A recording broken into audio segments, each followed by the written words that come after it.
안녕하세요. 잘 지내셨습니까? 오늘은 안교 교과 제2과 개인 간증의 힘에 대해서 함께 살펴보도록 하겠습니다. 자, 기억절 사도행전 4장 20절의 말씀.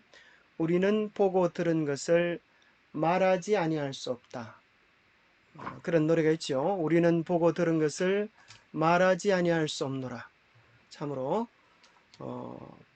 베드로와 요한이 예수 그리스도 이름으로 더 이상 말하지 말라라고 하는 그런 선고를 받았을 때 그들은 하나님 앞에서 너희 말 듣는 것이 옳은가, 하나님 말씀 듣는 것이 옳은가 한번 생각해 보라. 우리는 보고 들은 것을 말하지 아니할 수 없다. 그렇게 목숨을 걸고 선포했습니다.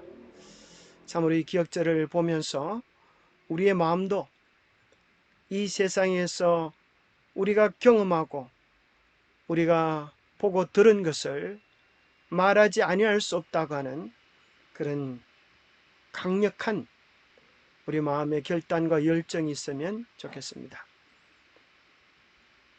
이번 교과는 제목처럼 개인 간증이 얼마나 큰 힘이 있는가, 또 그것을 실제적으로 우리가 배우고 또 개인 간증문을 작성하는데 우리의 이번 교과의 목적이 있다고 생각합니다.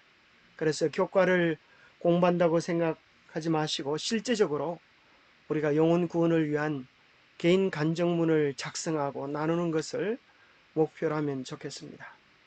개인 간증에는 대단한 힘이 있다. 우리의 마음이 그리스도의 사랑으로 따뜻해지고 우리의 삶이 그분의 은혜로 변화될 때 우리는 그분에 대해서 말할 수 있는 중요한 경험을 하게 된다.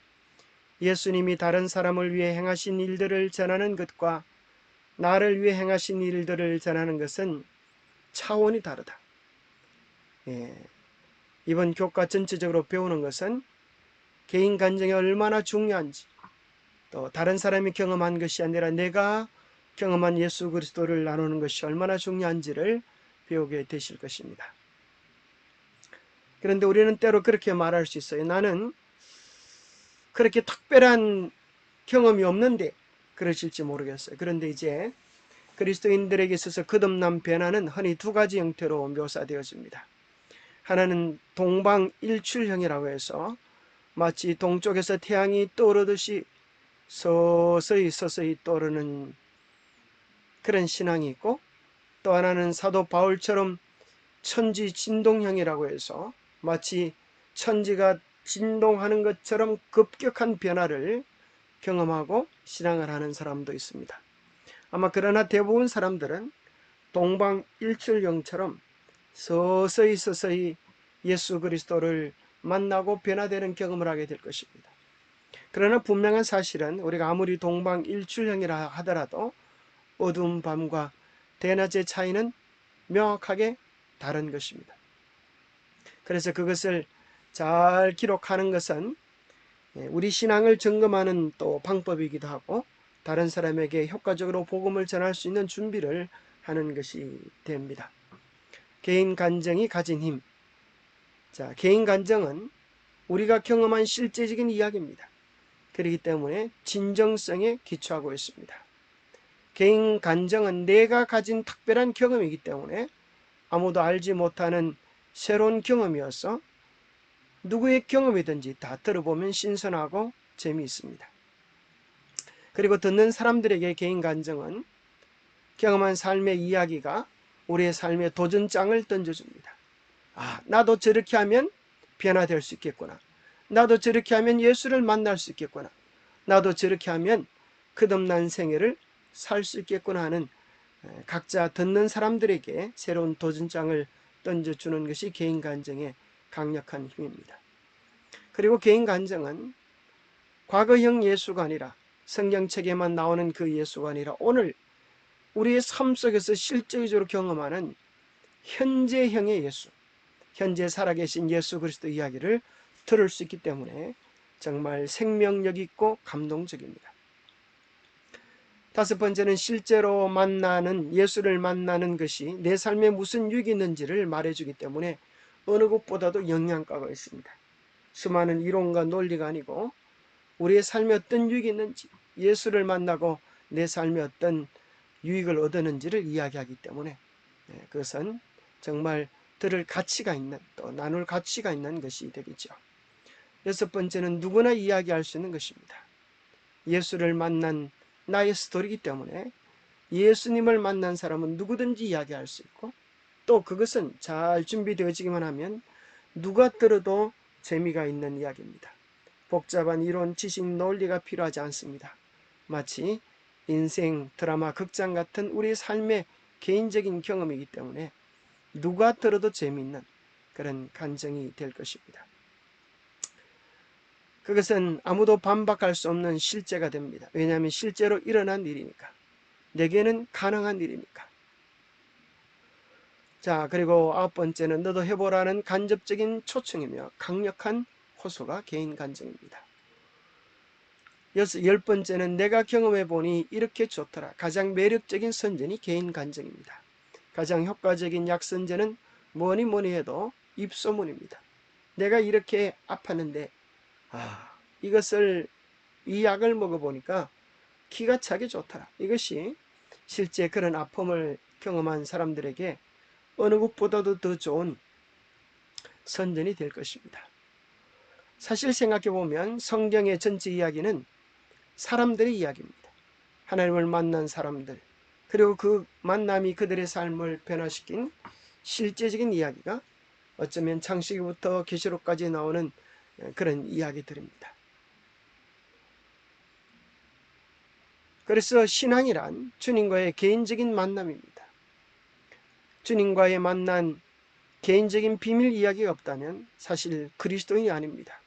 할 얘기가 없다면 이번 기회에 한번 도전해 보십시오. 나도 정말 주님을 만나고 싶습니다.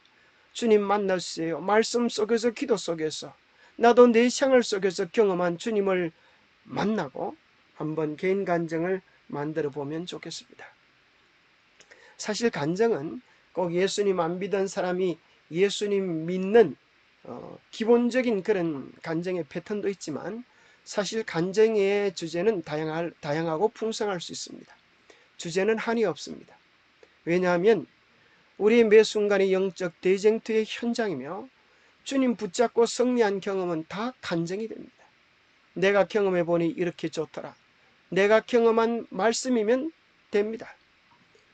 예수님을 믿는 이유들, 하나님이, 예수님이 내게 주신 일들, 내가 재림교의 진리를 발견한 이야기들, 건강기별의 유익들, 내가 이렇게 건강생활을 해보니까 얼마나 좋은지 모르겠다.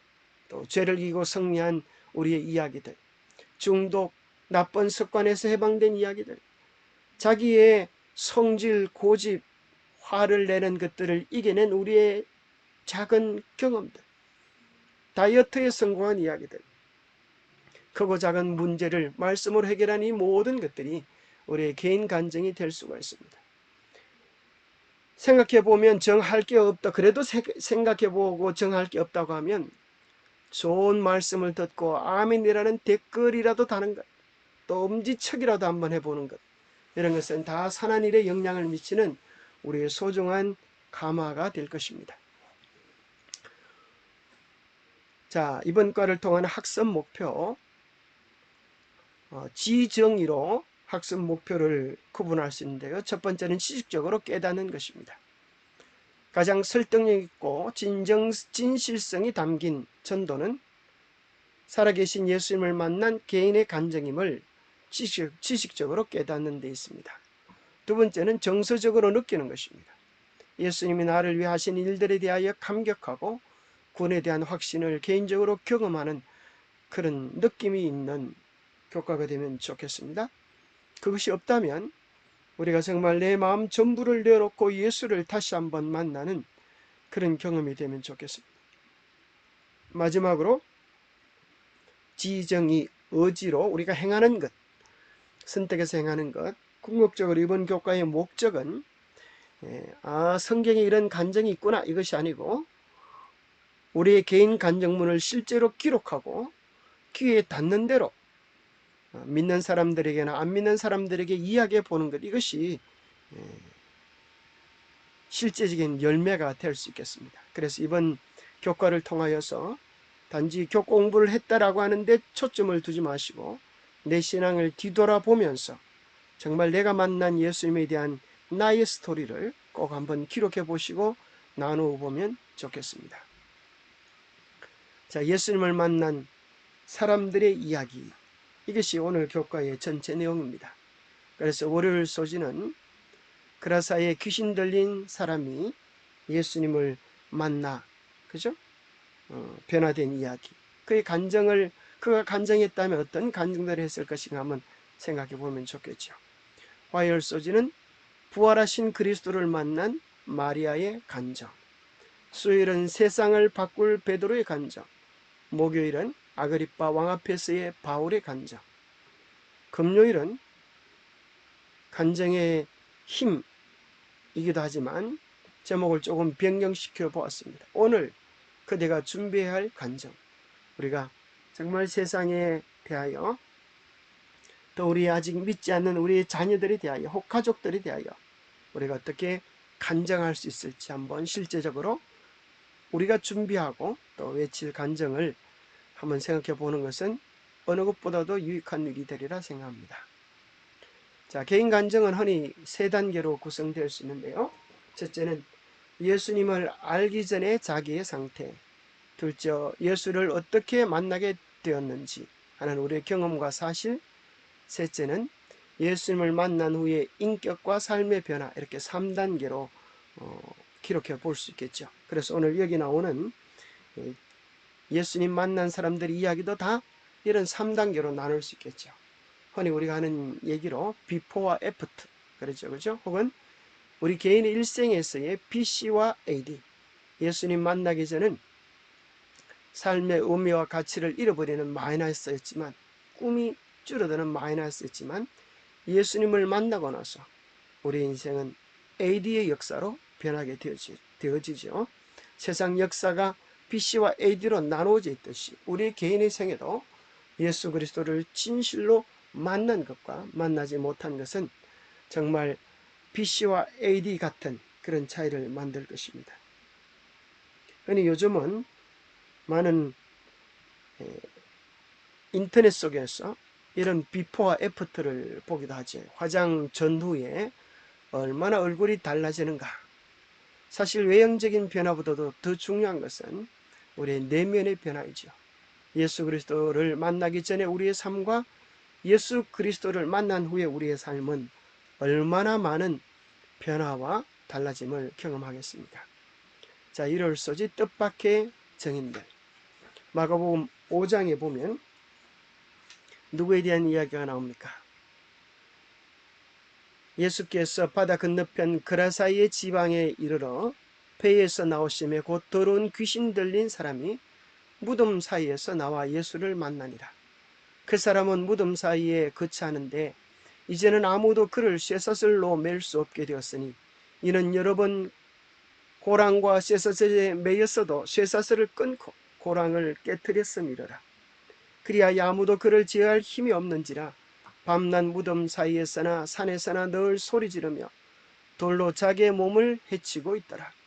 그가 멀리서 예수를 보고 달려와 절하며 큰 소리로 부르짖어 이르되 지극히 높으신 하나님의 아들 예수여, 나와 당신이 무슨 상관이 있나이까? 원하건대 하나님 앞에 맹세하고 나를 괴롭히지 마옵소서 하니, 이는 예수께서 이미 그에게 이르기를 더러운 귀신아 그 사람에게서 나오라 하셨습니다. 이에 물으시되 내 이름이 무엇이냐? 이르되 내 이름은 군대니 우리가 많음이니이다 하고.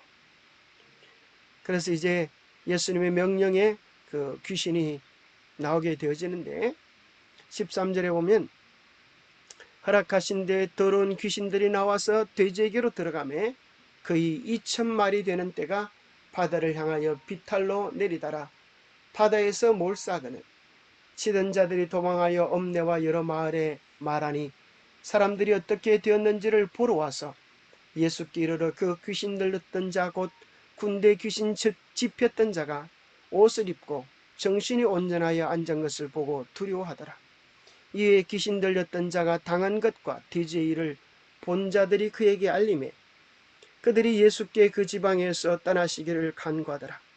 예수께서 배에 오르실 때에 귀신 들렸던 사람이 함께 있기를 간구하였으나 허락하지 아니하시고 그에게 이르시되 집으로 돌아가 주께서 내게 어떻게 큰 일을 행하사 너를 불쌍히 여기신 것을 내 가족에게 알리라 하시니 그가 가서 예수께서 자기에게 어떻게 큰 일을 행하셨는지를 데가볼리에 전파하니 모든 사람이 놀랍게 여기더라. 자, 이 본문을 기초로 해서 주님을 만나기 전에 그가 어떤 상황에 있었는지 한번 살펴봅시다. 첫 번째는 더러운 귀신 들린 사람이었습니다. 그것은 그의 삶이 얼마나 정신적으로 또 육체적으로 영적으로 황폐했는지를 발견하게 됩니다. 더러운 귀신, 그냥 귀신이 아니라 더러운 귀신 들림, 다른 말로 하면 신들린 상태, 미친 상태가 그의 상태일 것입니다. 두 번째는 그의 삶의 주소는 무덤 사이였습니다. 사람들이 사는 곳에 살지 못하고 무덤 사이에서, 죽음 사이에서 그가 살은 것입니다. 얼마나 끔찍하고 두려운 정말 삶의 주소입니까? 쇠사슬로 묶고 나도 아무도 그를 제할 힘이 없는 통제 불능의 상태, 그것이 주님을 만나기 전에 그의 상태였습니다. 예수님 만나기 전에 이러한 경험을 하는 사람들이 있습니다. 그의 삶이 지저분한 것입니다. 더러운 것입니다. 환경도 더럽고 생각도 불평과 짜증과 원망투성이고 누가 조금만 건드려도 제어할 수 없는 분노와 원망투성, 그 스스로도 제어할 수 없는 죄의 습관, 또 중독이 되어져 사는 사람이 있습니다. 밤낮 무덤 사이에서나 산에서나 늘 소리를 지르며, 그러니 어떻게 잠이라도 제대로 잘 수 있겠습니까? 게다가 자기가 원하지 않는데 귀신이 그를 주관하여서 늘 아주 무서운 괴성을 지르는 것이 그의 모습입니다. 게다가 그는 돌을 들어서 자기의 몸을 해치고 있었습니다. 그는 사람들에게 공포와 두려움의 대상이었고 그를 좋아하는 사람은 아무도 없었습니다. 당연히 그는 하나님과의 관계 더 망가져서 귀신을 통하여 그렇게 이야기하지 않습니까? 나와 당신이 무슨 상관이 있습니까? 하나님과는 아무 상관이 없는 그런 존재였습니다. 그러나 그의 마음속에 정말 귀신 들려있는 자기의 영적 상태를 보고 낫기 원하는 갈구하는 마음이 있었을 것입니다. 하나님, 이런 나를 도와주십시오. 주님이 도와주지 아니하시면 나에겐 희망이 없습니다라고 하는 절망적 외침을 외치는데 그 목소리는 나가지 않고 귀신을 통하여 나사렛 예수여, 당신이 나와 무슨 상관이 있나이까라고 하는 자기가 원하지 않는 소리를 하게 되는 것입니다. 그러나 예수님은 그 사람 마음속에 있는 그 고통 소리를, 그 부르짖음 소리를 듣고 그 귀신 들린 사람을 만나 주셔서 그의 삶이 이렇게 바뀝니다. 더러운 귀신 들린 사람이 이제 정결한 사람으로 변화되어집니다. 무덤 사이에서 살던 사람이 이제 생명 안에서, 예수 그리스도 안에서 새로운 삶의 기쁨과 의미를 발견하는 삶으로 변하게 됩니다. 아무도 그를 제할 힘이 없었던 사람이 이제 악의 힘보다 더 강력한 성령의 힘을 통하여서 성령이 주관하는 새로운 능력과 권능의 삶을 살게 됩니다. 밤낮 무덤 사이에서 있던 삶이 이제는 밤이 무엇이고 낮이 무엇이고 쉬어야 할 때가 언제이고 일을 해야 할 때가 언제인지를 분별하는 질서를 회복하게 되었습니다. 산에서 늘 소리 지르던 그 사람이 이제는 그렇게 소리 지르지 않아도 되는 안전과 평화의 사람으로 변했고, 자신의 몸을 해치며 학대하며 자학했던 사람이 이제는 자기 자신을 소중히 여길 줄 아는 사람으로 변했고, 사람들을 피하여 사람들에게 두려움을 주었던 그가 이제는 사람들에게 달려가는 선교사가 되었고, 하나님과의 관계도 완전히 변하여서 이제는 나와 상관이 없는 하나님 예수 그리스도가 아니라 바로 예수 그리스도가 나를 위하여 죽으시고 나를 사랑하시는 사랑의 주인이라고 하는 사실을 깨닫게 되어집니다. 그래서 우리 교과 26페이지에 보면 그 남자는 육체적으로, 정신적으로, 정서적으로, 그리고 영적으로 온전해졌다. 복음의 본질은 죄로 말미암아 파괴된 사람들을 그리스도께서 창조하신 대로 온전하게 회복시키는 것이다. 정말 이 그라사의 광인은 육체적, 정신적, 정서적, 영적으로 온전히 회복되어지는 복을 누리게 되었습니다. 여기 지도를 보면 갈릴리 주변에 있는 이 데가볼리 장소가 이제 발견하게 됩니다. 이 데가볼리 지역은 우리 교과책에서 나오는 것처럼 데가는 10이라는 뜻이고 볼리는 폴리스, 10개의 도시, 그런 뜻이라 그러죠. 그가 경험한 복음을 데가볼리 지역에 전하는 선교사가 되어집니다.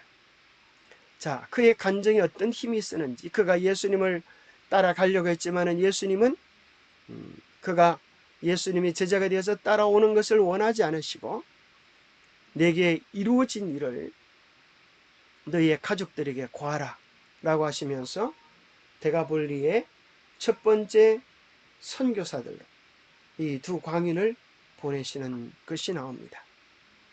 자, 그의 간증의 힘은 마가복음 8장, 마태복음 15장에 보면 4,000명을 먹이신 기적이 일어난 곳이 데가볼리 지역이었습니다. 데가볼리는 갈릴리 호수 동편에서 멀리 떨어진 곳에 위치한 지역으로 유대인들보다는 이방인들이 더 많이 살았습니다. 예수께서 이곳에 가셔서 안전뱅이, 절뚝발이, 맹인, 벙어리 등 많은 병자들을 고쳐주셨을 때 사람들은 놀라며 이스라엘의 하나님께 영광을 돌렸다 그랬어요. 이스라엘의 하나님께, 이 말은 그 중에 많은 사람들이 이방인이었다고 하는 사실을 우리로 생각하게 하는 것입니다. 시대 소망에는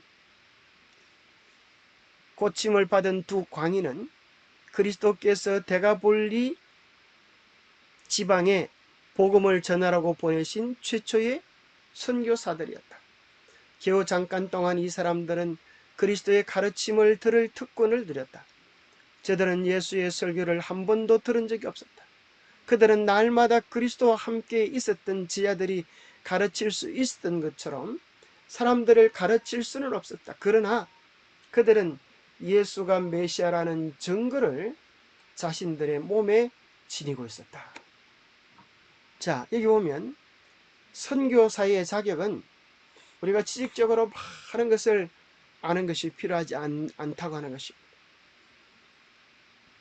예수를 만났다고 하는 것. 그래서 예수를 만나서 변화되어진 증거들을 우리의 삶에, 우리의 몸에 가진다면 우리는 누구든 그 얘기를 할 수가 있는 것입니다. 우리가 성경에 대한 많은 진리들을 우리가 증거하지 못할지라도 내가 예수를 만나는데 그분은 나에게 이런 기쁨과 희망과 삶의 의미를 주었다, 이렇게 자랑하면 그것이 우리의 가장 유익한 전도가 됩니다. 그래서 여기 보면 4,000명의 사람들이 주의 복음을 듣는데 아마 이들의 간증이 큰 영향을 미쳤을 것입니다. 구주께서는 떠나셨지만 그에게 고침을 받은 사람들은 그곳에 머물러서 예수의 능력을 증가했다. 이 동네는 예수님이 2,000마리의 돼지떼를 물에 몰살시킨 것 때문에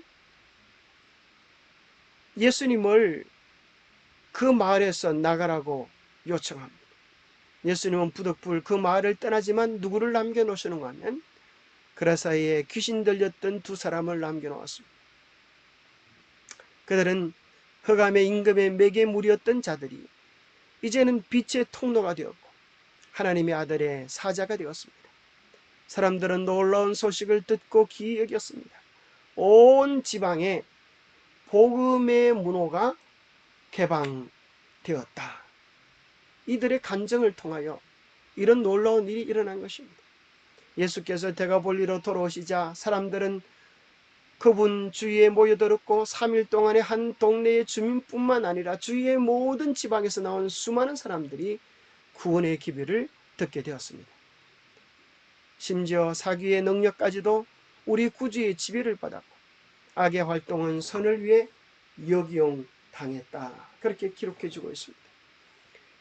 이들의 개인 간증이 얼마나 큰 영향이 있었는지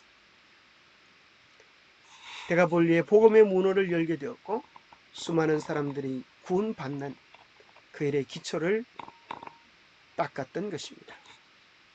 영감의 교훈은 이렇게 이야기해 줍니다. 여러분 교과책, 그죠? 영감의 교훈 시대소망 826페이지 교과책 27페이지의 내용이죠. 복음은 생명 없는 학설처럼 제시할 것이 아니라 생애를 변화시키는 생동감 넘치는 능력으로 제시되어야 한다. 하나님께서는 당신의 은혜를 받는 자들이 그 은혜의 능력에 대한 증인이 되기를 바라신다. 자, 복음이 생애를 변화시키는 생동감 있는 능력이 되려고 하면 어떻게 해야 합니까? 생동감 넘치는 능력으로 복음을 제시하려고 하면 우리가 그 복음을 듣고 뭐 할 때 능력이 될까요? 순종할 때. 그렇죠? 많은 말씀을 듣는 것이 중요한 것이 아니라 한 말씀이라도 내 삶에 받아들이고 그 말씀 앞에 전적으로 굴복시키는 경험이 우리의 생활을 변화시키는 생동감 넘치는 능력으로 우리에게 다가올 것입니다. 그래서 우리는 처음에는 예수 그리스도를 개인의 구주로 받아들이는 경험이 절대적으로 필요하지만 그 다음부터는 예수님과 동행하는 삶이 절대적으로 필요합니다. 그래서 우리는 매 성경을 펼칠 때마다 매 예배에 참여할 때마다 주님, 오늘 내 마음속에 말씀해 주시옵소서. 오늘 주시는 말씀을 통하여 오늘 내게 필요되는 주의 말씀을 들을 수 있도록 도와주시옵소서. 주여, 제가 그 말씀에 순종하기를 원합니다라고 하는 간절한 마음으로 그 말씀을 받을 때에 모든 말씀들은 우리의 생애를 변화시키는 생동감 넘치는 능력이 될 것이고 그렇게 할 때 우리는 이런 간증의 주인공들이 되게 될 것입니다. 자, 월요일 소재에 보면 부활하신 그리스도를 선포함, 마가복음 16장을 중심으로 그렇게 기록해 놓고 있는데요.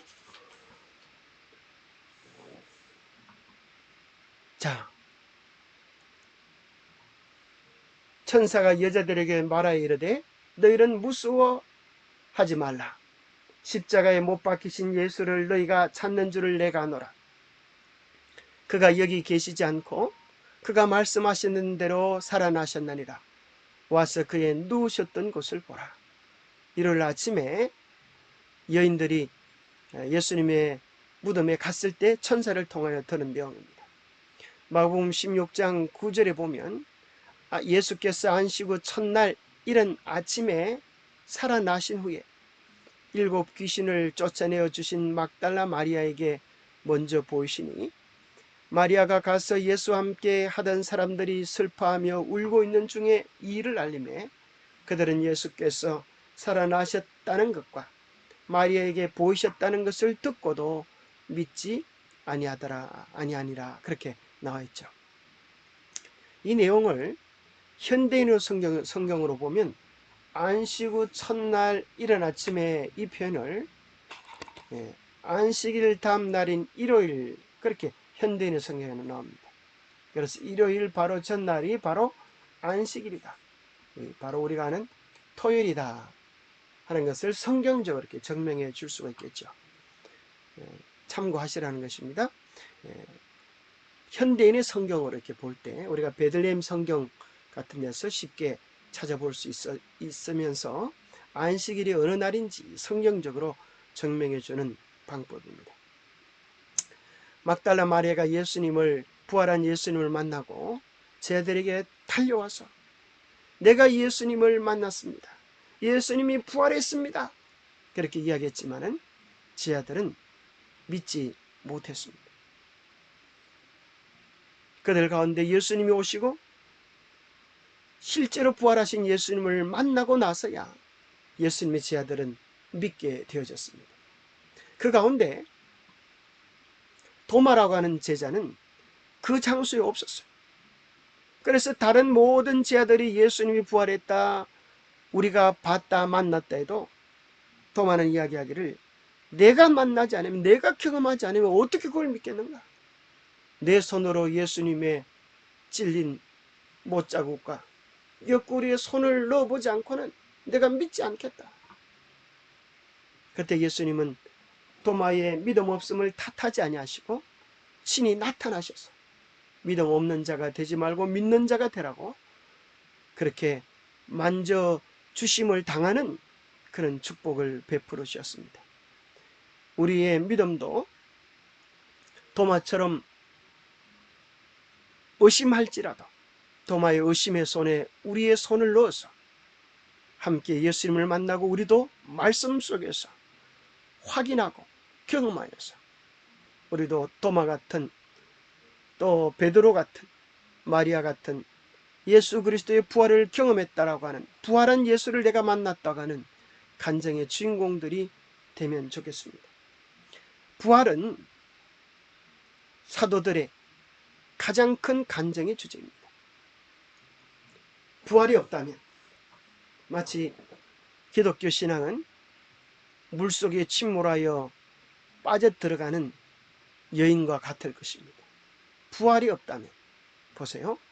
고린도전서 15장 14절, 만일 그리스도께서 다시 살아나지 못하셨다면 우리의 전도와 여러분의 믿음은 헛되고 맙니다. 우리가 예수님을 전하는 것도, 우리의 믿음도 다 헛되다. 교회 다니는 것도 다 헛되다. 전도도 헛되다. 그런 소리예요. 그죠? 예수님의 제자들은 그대로 낙담에 빠져 절망했을 것입니다. 그렇지? 우리가 예수님이 십자가에 달려 돌아가실 때 사도 요한은 예수님을 따라갔지만 나머지 제자들은 다 살기 위하여 목숨이 아깝다고 다 도망을 쳤습니다. 만약 예수님이 부활하지 아니하셨다고 하면 그대로 제자들은 깊은 낙담에 빠져서 절망했을 것이고, 그들이 외치지 않았기 때문에 기독교는 존재하지 않았을 것이고, 또 온 인류는 소망 없이 절망 속에서 멸망을 당해야만 했을 것입니다. 그러나 감사한 사실은 우리에게 차고 넉넉한 부활의 증거들이 있기 때문에 그렇습니다. 무엇이 부활의 증거입니까? 우리 교과에서 직접 나오지는 않지만 우리가 이런 내용들도 간증할 수 있습니다. 어떻게 간증할 수 있는가? 내가 성경을 확인해 보니까 이런 내용들이 나의 부활한 예수 그리스도를 확신하도록 도와주었다. 제 간증이기도 합니다. 첫 번째는 고린도전서 15장에 보니까 한 사건이 사실로 증명되기 위해서는 최소한 2명 이상의 증인이 필요한데, 부활한 예수 그리스도를 만난 사람은 2명이 아니라 500명 이상이나 있었습니다. 그러니 얼마나 명확한 역사적 사실입니다. 더 나아가서 카타콤베라고 하는 로마의 지하 묘소에는 300년 동안 600만 명의 시신들이 매장되어지는데, 그들이 바깥에 나오면 얼마든지 빛을 보며 평화로운 생활을 할 수 있음에도 불구하고 어둠 속에서 그들의 일생을 살았습니다. 그래서 그들의 평균 수명이 30년, 40년밖에 되지 못했다는 그런 이야기를 들으신 적이 있죠. 그들이 왜 이렇게 평화로운 빛 속에서의 삶을 거부하고 어둠 속에서 살았을까요? 그 이유는 그들의 조상들로 통하여 들었던 부활의 증거들을 외면할 수 없었기 때문입니다. 일시적인 육신의 삶보다 더 중요한 영원한 생명을 그들은 바라볼 수 있었기 때문에 육신의 생명의 안일과 평화를 그들은 과감히 내던질 수 있었습니다. 세 번째는 역사가 BC와 AD가 있다고 하는 사실이 예수 그리스도의 부활을 증거해 줍니다. 예수님이 탄생했을 때 세상은 그를 죽이려고 했습니다. 예수님이 수많은 이적을 통하여 심지어 죽은 자도 부활시켰지만은 사람이 하나님을 흉내를 낸다고, 메시아 흉내를 낸다고 참남하다고 십자가에 못 박아 죽였습니다. 그러나 예수님이 3일 만에 부활하셔서 온 세상에 하나님 되심을 능력으로 보여주셨을 때 그제서 온 세상은 예수 그리스도가 역사의 주라고 하는 사실을 깨닫고 주전, 역사의 주인이 오시기 전과 주후, 역사의 주인이 오신 후로 나누어서 BC와 AD로 나눈 것입니다. 바로 그것은 예수 그리스도의 부활의 위력이 많은 사람들에게 이분이 메시아됨 확실한 증거를 나누어 준 것입니다. 오늘 온 세계 어느 교회에서 어느 곳에서나 볼 수 있는 기독교의 존재가 예수 부활의 증거입니다. 만약 예수님의 부활이 없었다고 하면 그 제자들은 다 절망 속에서 그저 사라져 버렸을 것이고 기독교는 더 이상 존재하지 않았을 것입니다. 뿐만 아니라 고린도전서 15장에 보면 우리가 역사적인 증거 또 이런 기록들을 모른다 할지라도 우리 눈으로 볼 수 있는 수많은 천년계 속에 하나님은 부활의 증거를 새겨 놓았어.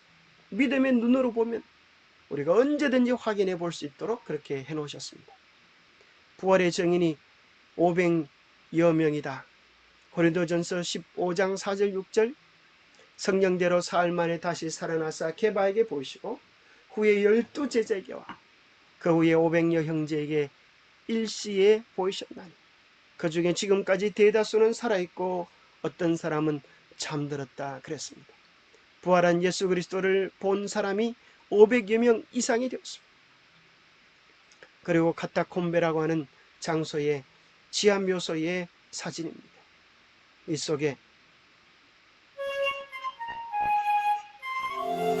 카타콤베는 고대 기독교 지하 무덤이다.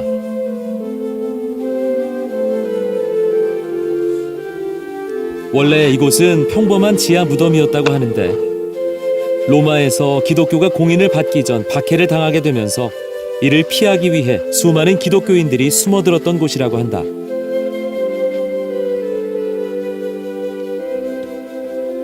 이 지하 무덤은 땅속 약 40m, 전체 길이는 약 4km 정도인데 로마에는 이런 지하 무덤들이 많이 있다.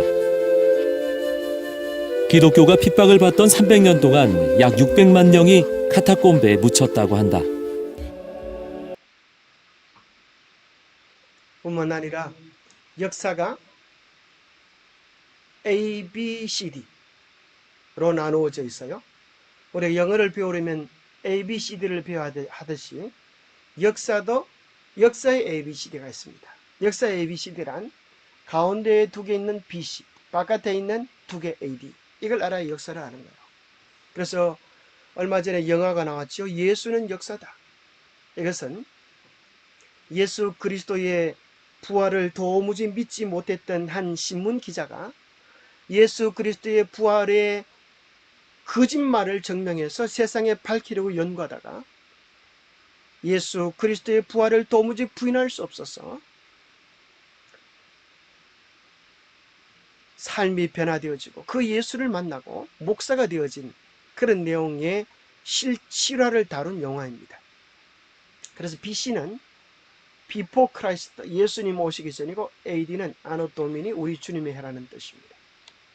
자, 그래서 예수님의 부활 때문에 실제로 역사는 둘로 If somebody 나눠졌습니다. going to do an investigation into 그 Christianity, 영화에 이런 내용을 uncovering the 소개해 주고 truth 있습니다.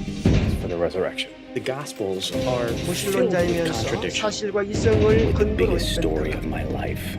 아내가 What 신앙을 happened 하자 next? 하나님의 존재를 부정하며 받아들이기 싫어서 수많은 증거를 찾아 나가는 과정이 Whenever 있습니다. someone looks in those eyes for the first time, suddenly becomes a real 예수의 person. 부활의 역사적 증거 앞에 자기의 삶을 굴복시키는 그런 내용으로 되어져 있습니다.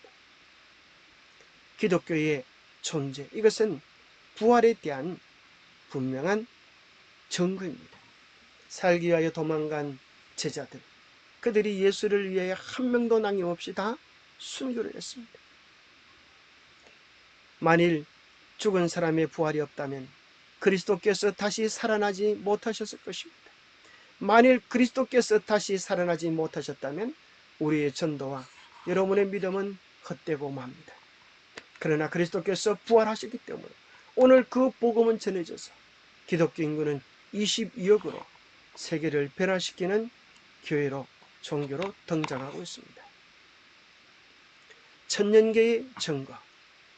누가 묻기를 죽은 자들이 어떻게 다시 살아나며 어떠한 몸으로 오느냐리니 어리석은 자여, 내가 뿌리는 씨가 죽지 않으면 살아나지 못하겠고 내가 뿌리는 것은 장래 형체를 뿌리는 것이 아니요 다만 밀이나 다른 것의 알갱이 뿐이로되 하나님이 그 뜻대로 그에게 형체를 주시되 각 종자에게 그 형체를 주시느니라.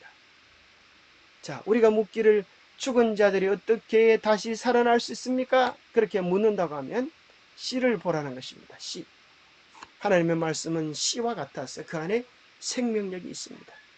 말씀의 씨를 우리의 심령에 심으면 그 씨가 발하여서 싹이 돋고 열매를 맺는 것처럼 그것은 우리가 죽을지라도, 씨가 들어가는 것은 죽음을 뜻합니다. 죽을지라도 싹이 돋아나서 온 누리에 가득 차 있는 걸 보면서 부활이 실제적으로 이와 같이 일어날 것을 보라고 하는 것입니다. 그래서 우리의 사계절 속에서 겨울은 죽음의 계절이지만 봄은 봄, 보라, 거기서 왔다는 봄, 보라는 거예요. 생명을 보라, 부활의 능력을 보라. 마치 땅 속에서 싹이 돋아나듯이 우리 주님이 재림하실 그날 수많은 영혼들이 이렇게 살아날 것이다. 이것을 온 천년계는 봄이 되면 이야기해 주는 것입니다. 누가 이 꿈틀거리는 생명의 창가를 멈출 수가 있겠습니까? 봄이 되어집니다. 온 천지가 생명의 부활의 노래를 부르게 되는 것입니다.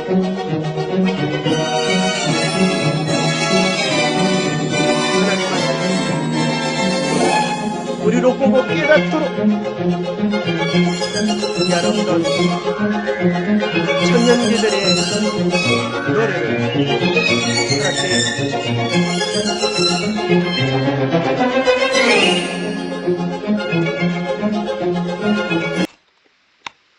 화요일소지, 세상을 바꾸는 변화된 삶. 이제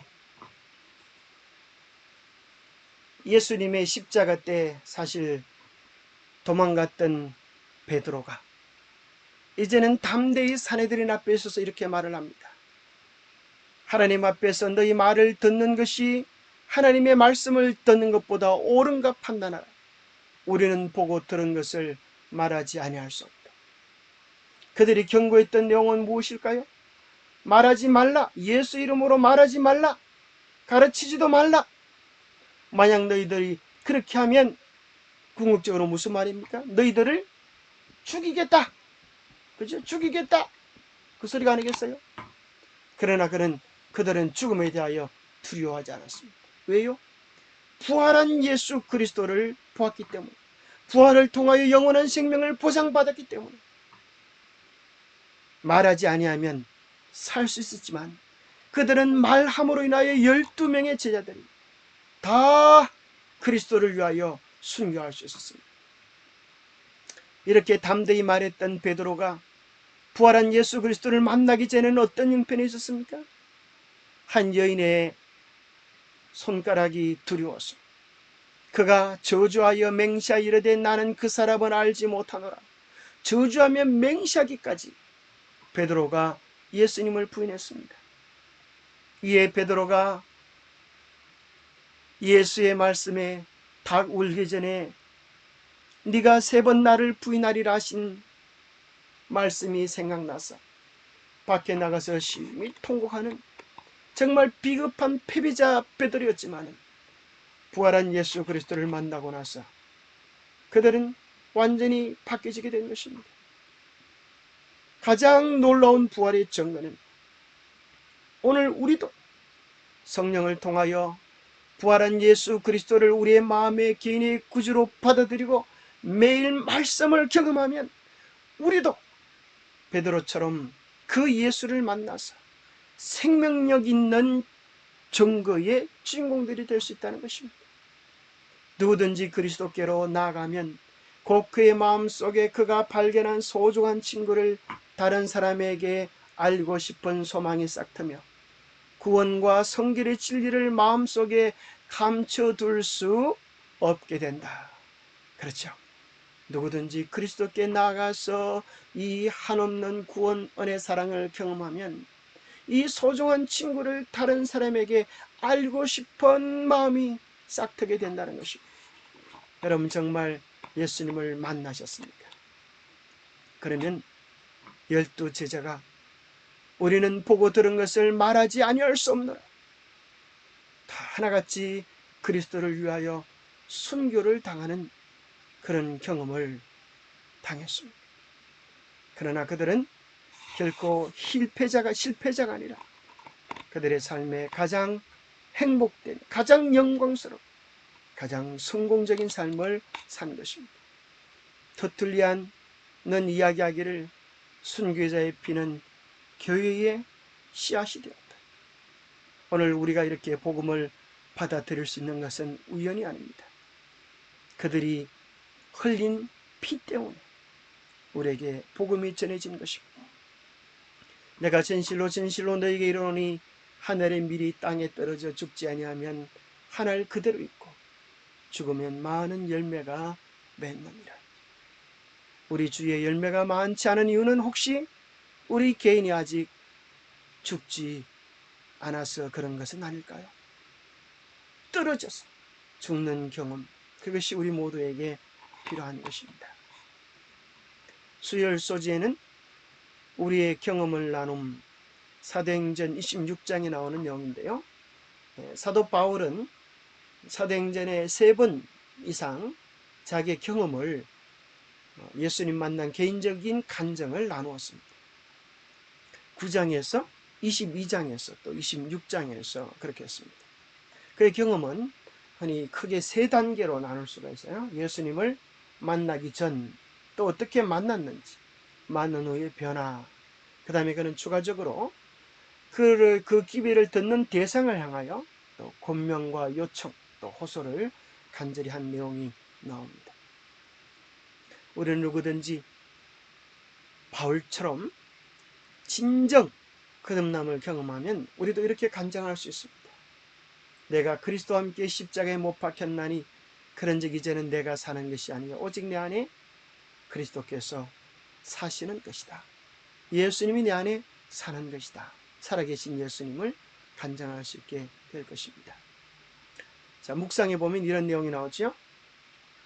그들은 마치 한 번 신앙에 대해 무엇인가 깨달았다면 매일 회심해야 할 필요가 없다는 듯이 말하지만 우리 각자는 매일 회심해야 한다. 예수님은 한 번 만나고 끝나는 것이 아니라 매일매일 우리의 삶 속에서 만나고 그분과 동행하는 그런 경험이 진정한 그리스도인 신앙인 것입니다. 그래서 마찬가지로 우리의 감정은 예수님을 첫 번째 만난 경험뿐 아니라 가면 갈수록 더욱 깊어지는 그리스도와의 만남의 이야기를 우리의 삶에서 나눌 수 있어야 하겠습니다. 자, 목요일 개인 간증의 힘. 아그리빠가 바울에게 이르되 네가 적은 말로 나를 권하여 그리스도인이 되게 하려 하는도다. 그렇죠? 아그리빠도 짧은 시간 동안 사도 바울의 간증을 듣고 그의 그리스도인이 되게 하는 그런 과정 속에 있게 되었다고 그의 마음의 형편을 고백했습니다. 바울은 말이 적으나 많으나 당신뿐만 아니라 오늘 내 말을 듣는 모든 사람도 다 이렇게 결박된 것 외에는 다 나와 같이 되기를, 나와 같이 구원받기를, 나와 같이 생명 얻기를, 나와 같이 행복 얻기를 하나님께 간절히 원한다고 그가 누리고 있는 축복과 복음의 축복과 간절한 호소를 담아서 이렇게 이야기했습니다. 우리들에게 영감의 교훈은 또 우리에게 이렇게 이야기해 줍니다. 교회는 항상 하나님과 교통하는 신자들의 새롭고 산 경험을 요구한다. 하나님의 자녀라 일컫는 모든 신자들이 믿음과 빛과 생명으로 충만해 있다면 진리를 들으러 온 자들에게 얼마나 놀라운 증언을 하게 될 것입니다. 얼마나 많은 영혼들이 그리스도께로 인도될 것인가. 교회는 항상 하나님과 교통하는 신자들의 새롭고 산 경험을 요구합니다. 매일매일 우리는 예수님을 새롭게 만나야 되겠습니다. 우리가 정말 믿음과 빛과 생명으로 그리스도의 사랑으로 충만해 있다면 우리는 진리를 들으러 온 사람들에게 얼마나 놀라운 증언들을 할 수 있게 될 것입니다. 왜냐하면 예수님은 오늘도 살아계시고 성령님은 강하게 역사하고 계시기 때문입니다. 자, 이 시대에 무엇이 가장 필요합니까? 사도행전 600페이지에는 그리스도께서는 교회에게 한 거룩한 임무를 맡기셨다. 모든 신자들은 하나님께서 당신의 은혜의 보화, 신비스러운 그리스도의 불을 세상에 전할 수 있는 통로가 되어야 한다. 세상에 당신의 성령과 당신의 품성을 대표할 대리자들만큼 구주께서 바라시는 것은 없다. 인간을 통하여 구주의 사랑을 나타내는 것만큼 세상에 필요로 하는 것은 없다. 온 하늘은 그들을 통하여 하나님께서 그리스도의 능력을 나타내실 수 있는 남녀들을 기다리고 있다. 여기 보세요. 하나님께서 우리의 간증을 얼마나 필요로 하시는지. 여기 인간을 통하여 하는 말 대신에 누구의 이름을 넣으면 좋겠어요? 나를 통하여. 그죠? 이걸 다시 한번 읽어보면 좋겠죠. 세상에 당신의 성령과 당신의 품성을 대표할 대리자인 우리의 헌신만큼, 그죠? 우리의 간증만큼 구주께서 바라시는 것은 없다. 인간을 통하여가 아니라 나를 통하여 구주의 사랑을 나타내는 것만큼 세상이 필요로 하는 것은 없다. 온 하늘은 나를 통하여 하나님께서 그리스도의 능력을 나타내시기를 기다리고 계신다. 그죠? 우리 각자가 이 기별을 그렇게 들으면 얼마나 좋겠습니까? 이 시대의 가장 큰 필요는 우리가 정말 그리스도를 만나는 것이고 그리스도를 만남으로 우리의 삶이 변화되는 것이고 그 삶을 간증하는 것입니다. 그래서 마지막으로 개인 간증문 작성법을 알려드리고 실제로 우리가 시간을 내어서 이 교과 공부의 목적이 그것입니다. 사도 바울이 간증했듯이 베드로가 간증했듯이 그 광인이 간증했듯이 우물가의 여인이 간증했듯이 오늘 이 시대에 예수 그리스도는 우리를 통하여 살아있는 간증을 듣기를 원하십니다. 자, 간증문 작성의 목적은 첫 번째로 나는 믿음에 바로 서 있는가? 우리 자신의 신앙을 점검하고 확인하는 데 큰 도움이 될 것입니다. A4 종이 한 장을 꺼내셔가지고 한번 생각을 해보세요. 정말 내가 만난 예수님, 정말 나는 이 예수님을 어떻게 소개할 수 있을 것인가? 내가 만난 예수님, 나는 믿음에 바로 서 있는가? 우리의 신앙을 개인적으로 점검하고 확인하는 그런 시간이 되면 좋겠습니다. 왜 우리가 간증문을 작성해야 하는가? 복음을 효과적으로 전하기 위하여. 이것은 나의 경험입니다. 그죠? 내가 경험한 예수님을 효과적으로 전하는 것은 간증만큼 좋은 것이 없다고 하는 것이에요. 세 번째는 늘 복음을 나눌 준비를 갖춘 정인의 삶을 살기 위해서 우리가 정말 간증을 잘 준비해놨다면 우리는 늘 이것을 나누고 싶어서 우리는 기회를 찾게 될 것입니다. 그래서 우리는 이 땅에서 정인의 삶을 살아야겠습니다. 그래서 우리는 늘 간증을 준비해서 기회 있을 때마다 이 복음을 나누는 정인의 삶을 살기 위하여 우리가 간증문을 꼭 작성하면 좋겠습니다. 개인 간증문의 장점들은 개인적인 체험이므로 논쟁 없이 복음을 나눌 수가 있습니다. 내가 이렇게 경험했다는 것, 내가 이렇게 어려웠는데 하나님이 나를 이렇게 도와주셨다, 우리가 자랑할 수 있겠죠. 사람들에게 효과적으로 복음, 은혜와 경험을 나눌 수 있습니다. 자신의 경험을 복음적으로 생동감 있게 나눌 수 있습니다. 왜요? 미리 준비합니다. 준비하지 않고 그저 그냥 생각나는 대로 하는 것은 많은 실수와 또 잘못들을 유발할 수 있어요. 그래서 반드시 기록하고 또 정리하고 그것을 외우면 참 좋겠습니다. 듣는 사람들에게 성령의 인도하심을 자신의 삶에서도 기도해 할 수 있게 하기 때문에 간증은 좋습니다. 또 개인 간증의 장점은 준비되면 언제든 누구에게든 나눌 수 있습니다. 개인 간증문의 골격은 우리가 조금 전에 공부했듯이 그리스도를 믿기 전, 또 그리스도를 믿기 전도 괜찮고, 또 내가 이 특별한 말씀을 경험하기 전에 나의 삶은 어땠다, 이렇게 말을 해도 좋습니다. 내 삶이 변화되기 전, 또 죄에 대하여 승리하기 전, 이렇게 할 수도 있어요. 그리스도를 믿기 전에는 내가 이러했는데, 혹은 또 내가 요즘 새로운 말씀의 경험을 하고 있다면 내가 이 말씀을 보기 전에는 이런 삶을 살았는데, 내가 그저 교회는 그저 들락날락하는 것이 신앙인 줄 알았는데 내가 이렇게 새로운 각성을 하게 되었다.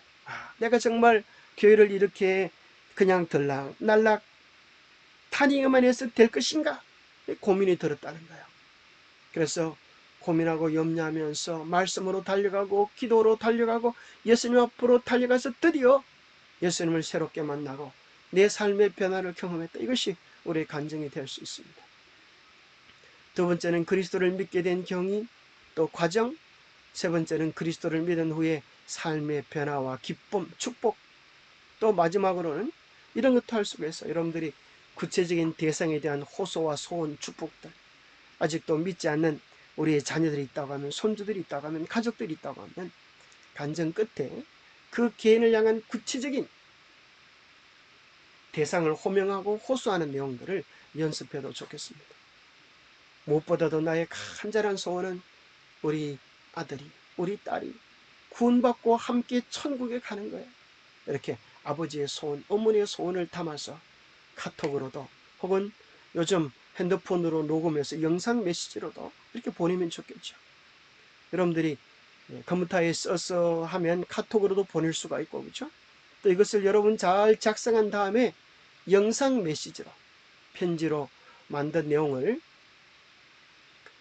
녹화시켜서 영상 메시지로 만들어서 여러분 자녀에게, 여러분 친구들에게, 친척들에게 또 나눌 수도 있겠다고 생각합니다.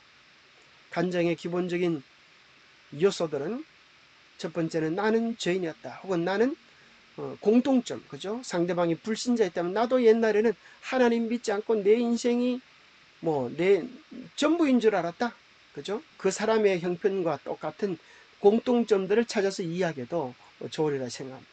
나도 옛날에는 하나님이 계신 줄 몰랐다, 내가 전부인 줄 알았다, 이런 그런 것들. 나도 옛날에는 먹고 사는 것이 전부인 줄 알았다, 이런 것들, 공통점들을 이야기하면 좋겠고요.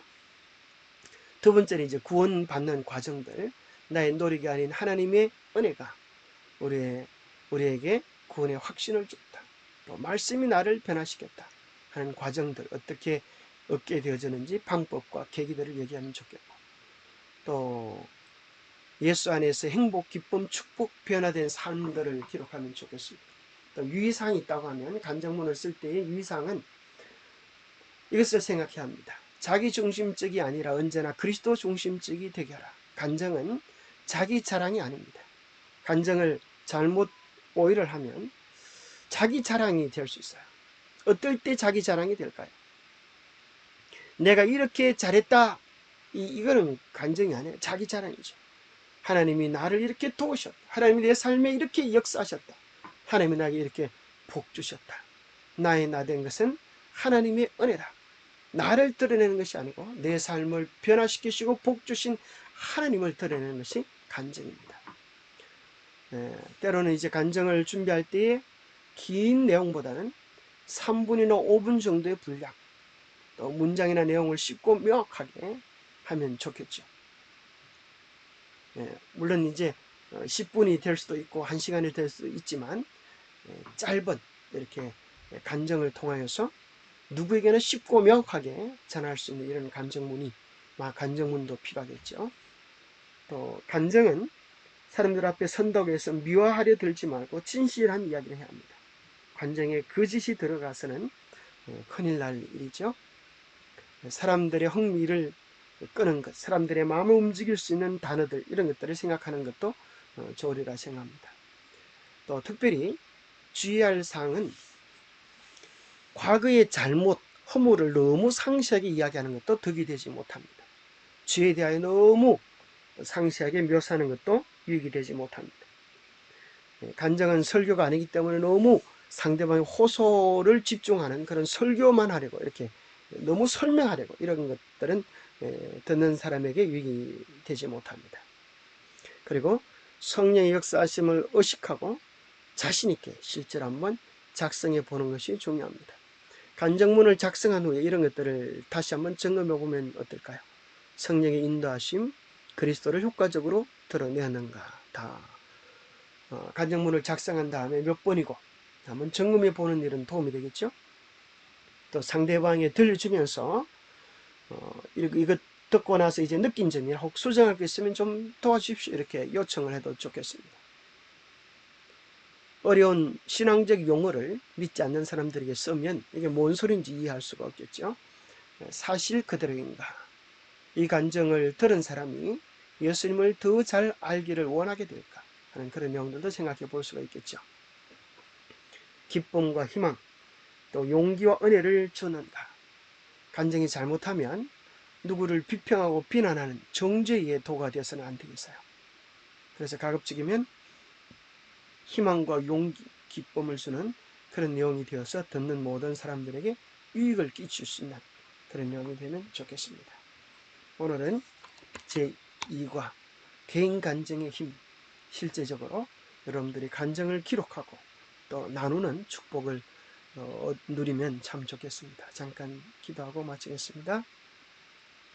하나님, 성경은 그 전부가 하나님을 만난 사람들의 이야기들입니다. 하나님을 만나서 우리의 삶이 얼마나 행복했는지, 우리의 삶에 얼마나 큰 기쁨이 있었는지, 우리의 삶에 어떤 변화가 있었는지 우리도 간증할 수 있도록 도와주시옵소서.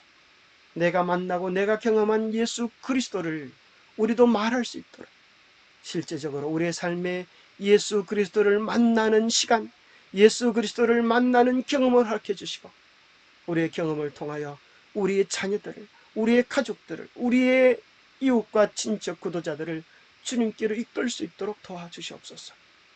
하나님, 우리를 도구로 삼으셔서 이 땅에 하나님의 사랑과 구원과 은혜를 나타내 주시옵기를 우리 주 예수 그리스도 이름 모자하여 간절히 간구하옵나이다. 감사합니다.